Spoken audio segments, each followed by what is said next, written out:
Hi, welcome to tutorial 2.7 part 3 on naming ionic compounds. This time what we're going to do is include transition metals as possible metals that are reacting with nonmetals.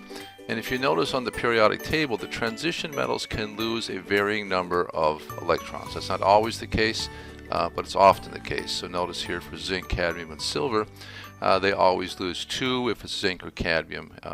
Silver always loses 1. But these other transition metals, chromium, manganese, iron, cobalt, nickel, and copper, they vary in the number that they lose. Sometimes chromium loses 2, sometimes 3. Copper can lose sometimes 1, sometimes 2. So if we're going to name ionic compounds by naming the cation and then the anion, we have to be clear which cation is involved in the particular compound. So look at this first example here.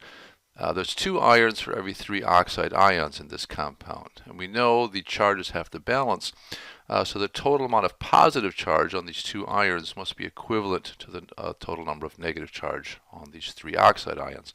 So what is the charge on each of these irons? Well, 3 oxides with a -2 charge each gives us a -6 charge. These 2 irons must therefore have a positive 6 charge, so what number times 2 gives us +6? Well, it's got to be 3. So we actually imagine this in nice concrete terms, that 2 irons gave up 3 electrons apiece, and those 2 irons therefore would have a +3 charge. And the name of the compound therefore is iron 3 oxide. 2 iron 3s give up 6 electrons, 3 oxides gained those 6. Alright, let's try another one. How about this compound here, FeO? Well, this time we say, well, alright, so this has to be iron 2. If the other one was iron 3, that must be the iron 2 oxide, and that makes sense.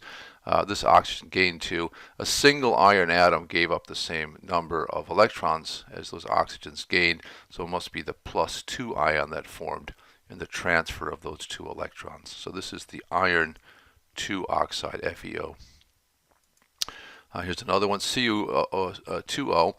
This time 2 coppers were required to give enough electrons to a single oxygen. As we know, there's 2 electrons in the oxide ion, so there must be a total charge of +2 in those 2 coppers. So each copper must have given up a single electron. So the formula or the name for that is copper 1 oxide.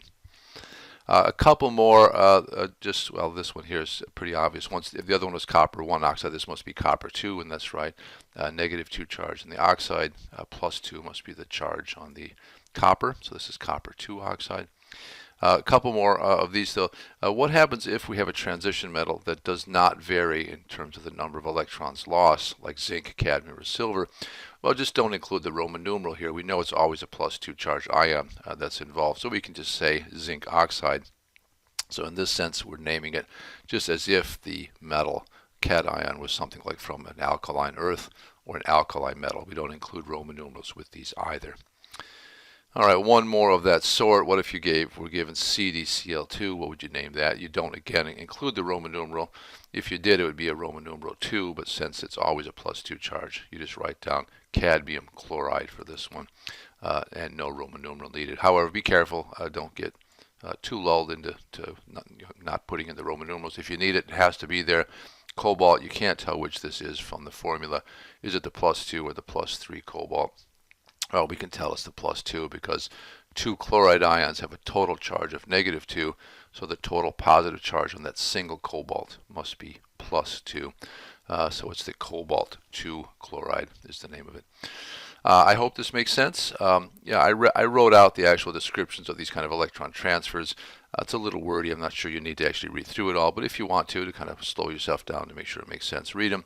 And look at the pictures from the previous tutorial if you want to kind of think about the transfer of electrons more clearly. But I think it should be fine. So transition metals require Roman numerals for all those that have multiple charges that are possible. In this example, elements 24 through 29 would require Roman numerals. Look at the negative anion to get the total negative charge and use that to figure out what charge there is per metal cation in the compound, and then name accordingly.